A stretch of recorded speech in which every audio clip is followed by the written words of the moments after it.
what's up everybody? Welcome back to the channel, Brock Go Fast. Thanks for being part of the team. Today we're going to be working on the truck. You can see it in the background. I've got the hood popped a little bit. It's time to replace the condenser. And if anybody knows the 14, 15, 16, I think even the 17 Sierra, Silverado, and I think some of the Escalades, the Tahoes, they all use the same condenser. Well, the condenser had a flaw.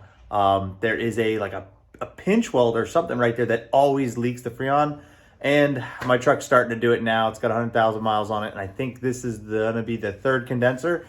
So it's a big issue. I actually went to Advanced Auto and got the lifetime one just in case, because I don't wanna have to keep paying for these things. But today we're gonna show you guys how to install the condenser to get your AC nice and frosty cold again on the 2014 Project Silverado. So we're gonna get started, pop in the hood, and look at the things that you need to do to get to that thing.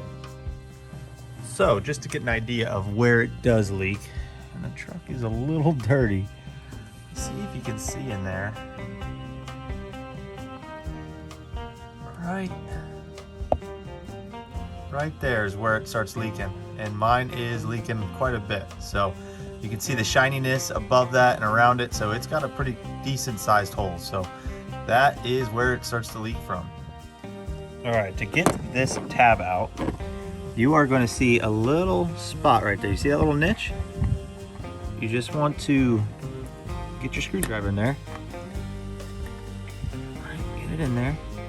Get it to pop out a little bit. Now you should be able to do this with a screwdriver all the way around until it pops. If you have a tool like this, it's a little interior tool, it makes things real easy. Just pops it right out like that. You can see that here. Then you can get under this one, boop. And we are finished. Now do that a bunch more times and we'll get this panel out. All right, now we have this big bar that we want to get rid of or take out. There's this that has to come out. You're gonna have to loosen this a little bit to be able to swing the support bar around. There's two that you need to be removed under here. Gotta remove this.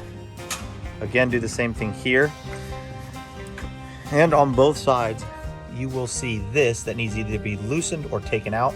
And then these are the tricky ones. I don't know if you can see, but there are a bolt here and a bolt there that have to be removed in order to get this out. So we got to get this out in order to get to the condenser. So let's get started. Now there's a good chance to get to the ones underneath here that you'll have to remove the air box, but we're gonna hopefully not have to do that, and we're gonna try and use a nice flat wrench that has a ratchet on it to try and get under there. So 10 millimeter for those, and a 13 for that right there.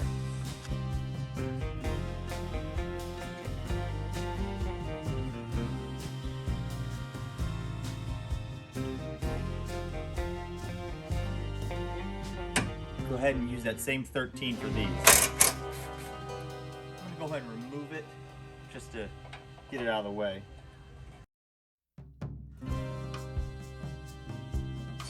So now we get the fun part of going under here and going under there and loosening those up. So one thing I want to show you is once this is out, the whole thing moves. Right? So the whole system moves, which is going to give you enough room to get in to your condenser. And you can see that shield is here. So now we're going to work on the bolts that are right underneath here, which are the toughest part. So in order to get to those bolts underneath here, we're going to use a 10 millimeter, and I have the ratchet end. It's going to make life so much easier. So where there's a will, there's a way. You can see the air box is still in there. I was able to use my ratchet wrench, got under here just like this, and used both hands and just turned it, and it came out. So now this bad boy is loose. So let's take that out.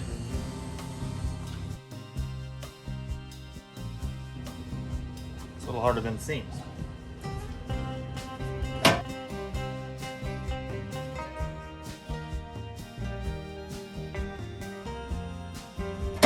Ta-da! All right, take this out, just held in by clips, as you see, right there. Okay, now we have pretty good weather stripping that I personally think is supposed to be attached to this, and it is not, which is not good because whoever fixed this last time did not do it properly. So what we want to do is, this is the piece we're trying to get out, right? This little rubber piece goes here, and if you can see that, there is a little pin here that has to come off, and then this will just come off. And this is the transmission cooler fluid. So make sure you have a rag handy because it is going to drip. We're going to do that on this, and we have the same on this side here. You can see that, and you see that little pin. This has to come out so this can slide out. So that's what the clip looks like. That is right there. So I was using my screwdriver to get it out. So let's see if we can show you that.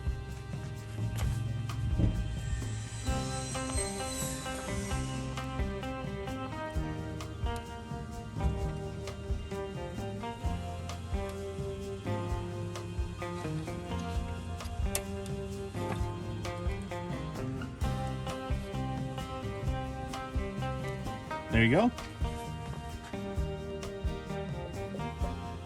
All right, now that the clip is out, got some paper towels, we should be able to pull that line off.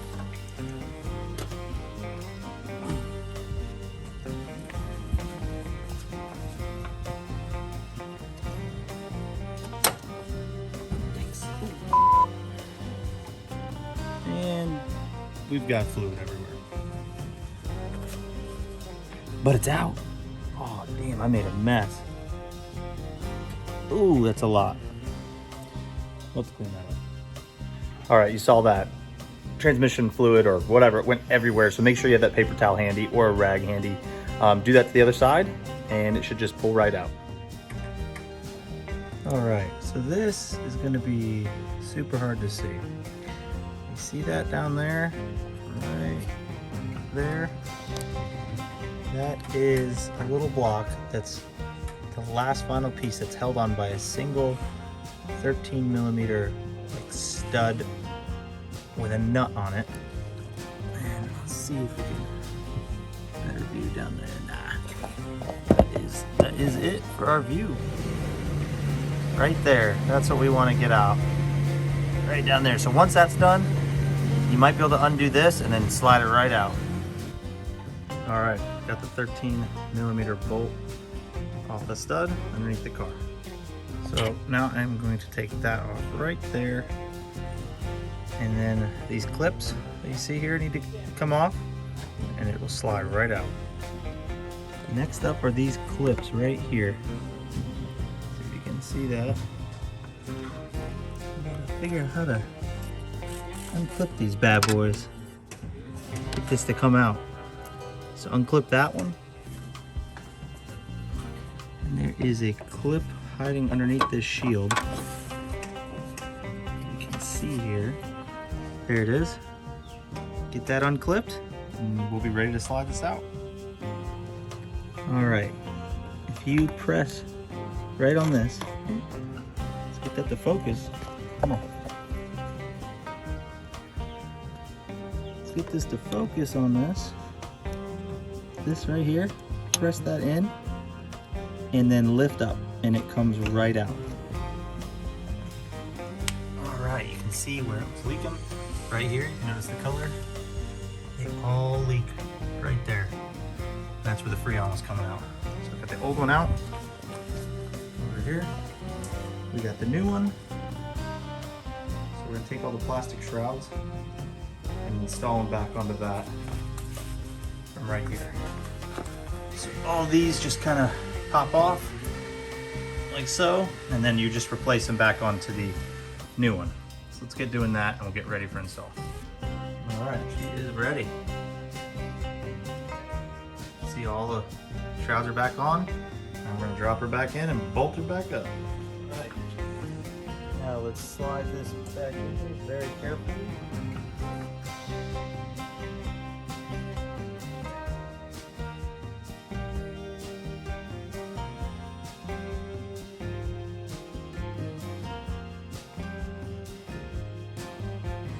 There you go. All right, so what you want to do here is you're going to get your line. You're going to reattach your line here, get it in there. Go over to this one, that line, and get it in there. And this is the one that they say is a little tougher, so we're going to bend that just a little bit, put it in there. Shouldn't have to, but I know with this, sometimes it takes a little effort. It's hard to do with one hand. But you got that one in there. You're gonna take that little C-clip here. We are gonna find the spot. You're gonna put that in. You're gonna put this in here, and take this rubber piece and put it back over. I want to show you guys the issue that I'm running into right now. This goes in there, right? No problem. But as you can see, it's not seating properly. So I have to figure out a way to bend this without breaking it so it fits flush, and it is really starting to irritate me. I've been on this for about a half hour and I still don't have it yet. The other side went in perfectly clean. Looks great. It was really easy, just plopped right in there.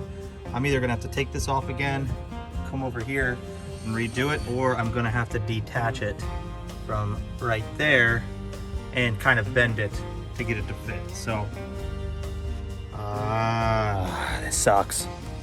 All right, folks, what I had to do was take this one off and this off because it was like I couldn't get it on. When I put this one on nice and stable, I was able to kind of bend this one a little bit and get this one nice and snug. So we're all good.